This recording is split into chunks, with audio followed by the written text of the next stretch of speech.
Hello and welcome to How to Play Florists in Florence. We appreciate your interest in our prototype. I'm Carl from Sharpnose Games. Let's start by setting up the game. Give each player a flower storage mat. This is where players store their flower tiles before completing arrangements. A player can hold a maximum of 8 flowers on their mat. Give activity cards to each player who needs them, or distribute them around the table. These cards are a quick reference for player actions. Set out the greenhouse card and fill all pots with their corresponding flower tiles. There is a spot for each of the 25 types of flower tile. Place the remaining flower tiles in the bag. There are 5 of each flower tile, so the game will start with 4 of each flower tile in the bag. Separate the goals cards into 3 decks based on their borders and shuffle each deck. Deal 1 flowers goal, the bronze borders, 1 arrangements goal, the silver borders, to each player. These are their private goal. Private flower goals will be either flower color or flower type. Private arrangement goals will be either vase shape or vase color. You can see here we have one player who wants to use white flowers and pink vases, and another player who wants to place roses in the long-necked vase.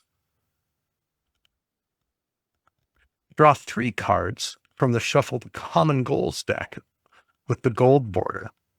Place these in a visible spot to all players. These are the seasonal trends that all players are looking to fulfill with their completed arrangements. Lay out the market from the 2 shuffled market decks. Basic arrangements with 2 or 3 flower slots have a green border.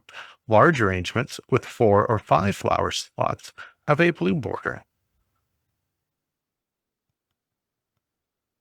The number of cards placed in the market for each deck depends on the number of players. For 2 players, place 3 cards per deck. 3 or 4 players, 4 cards per deck. 5 or 6 players, 5 cards per deck. Before we talk about what players can do each turn, you must first pick the first player. The first player ensures everyone receives the same number of turns at the end of the game.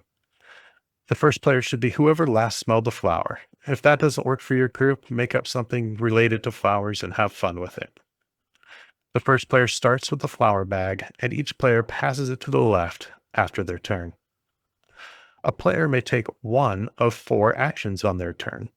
Take 2 flower tiles, complete an arrangement, transplant at the greenhouse, or compost their tiles into the bag to draw out new tiles. Let's look at each possible action individually. Players who choose to draw from the bag place the additional tiles on their flower storage mat. Placement here does not matter, and the numbers are for convenience. If a player has only 1 free spot on their flower storage mat and they choose to draw, they may only draw 1 tile from the bag. Toward the end of the game, tile drawing for flowers changes just a little bit. If there's 1 tile left in the flower bag and you choose to draw, you will draw only that tile. Once there are no tiles in the flower bag, retire the bag. After the bag is retired, players who choose to draw from this point select 1 flower tile of their choosing from the greenhouse without swapping. Players may no longer take the compost action. And tiles for large arrangements that would have gone in the bag are placed on or near the greenhouse and available for selection by other players. Now let's talk about completing an arrangement. Arrangement cards have both information and requirements.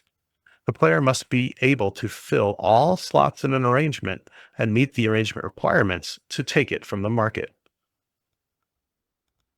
This arrangement requires at least one color of flower. It requires at least one type of flower. It is an arrangement in a yellow vase for personal goals. And this arrangement is the world map type vase for arrangement goals. This arrangement is worth 2 points at the end of the game. You'll see that arrangements that require more total flowers, more types of flowers, and more flower colors are worth more points. Now let's look at a large arrangement. This arrangement requires at least 2 different flower colors. It requires at least 3 different flower types. It is a red arrangement for the arrangement goals, and it is a rounded vase for the arrangement goals. This card will be worth 10 points at the end of the game if the player is able to fill it and meet the requirement. Here is a completed arrangement. You can see that there are 3 flower colors, red, white, and yellow, meeting the required minimum of 2 colors. It also has 1 rose, 3 tulips, and 1 dahlia, meeting the required minimum of 3 different flower types. When you complete an arrangement, pull the card from the market into your player space and place all the flower tokens on it. Make sure to arrange them for maximum points from the seasonal trends goal.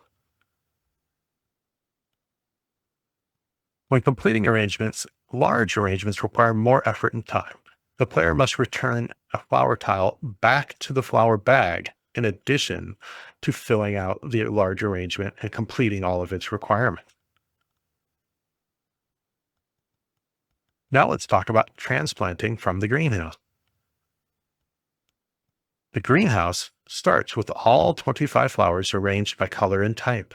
When you exchange a flower in the greenhouse, you may replace any flower in the row or column that matches the flower tile you are placing in the greenhouse. For example, if a player is placing a pink tulip tile into the greenhouse, they may exchange it for anything in the pink column or the tulip row. This is always based on the tile the player is placing into the greenhouse, regardless of what tile is sitting in the greenhouse.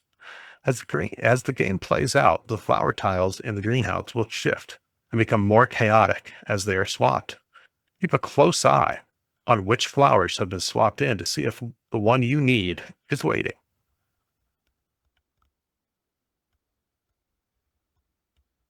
Let's talk composting. To compost, count the number of flower tiles on your flower storage mat. Place all of your tiles from your mat into the flower bag. Mix up the bag and draw the same number of tiles from the bag back into your flower storage mat. That completes the possible player actions each turn. Each player may take one of these actions each turn. Ending the game. The game ends when a player completes enough arrangements. In 1 to 4 player games, that is 6 arrangements. In 5 or 6 player games, that is 5 arrangements. If all flower tiles, including those in the greenhouse, are taken by players, that also ends the game. You continue play until all players have had the same number of turns. Scoring. To score, you add the points marked on all completed arrangements. You also score the goal cards. Score the goal cards by counting the number of times you meet the pattern and multiplying by the value of the goal. For personal goals, this will be counting the number of faces in shape or color, or flowers in type or color. When scoring the seasonal trends group goals, a flower token may only be used once for scoring a specific goal card. However, that flower token may be used by scoring by more than one goal card. Let's look at an example. As we saw before, we met the requirements of this arrangement. And as we match it up against the seasonal trends cards, we see that we have 2 red flowers on the left with a white flower in the bottom middle. This matches the leftmost goal card. We also see that we have a red rose on top and 2 tulips below it. That matches the middle goal card. In addition, we see that we have 2 white flowers in the bottom middle and bottom right. That matches the right goal card. The white tulip, in this case, is used to score all 3 goal cards, but is not able to be used to score the same goal card more than once. Thank you for your time, and we look forward to having you test our game.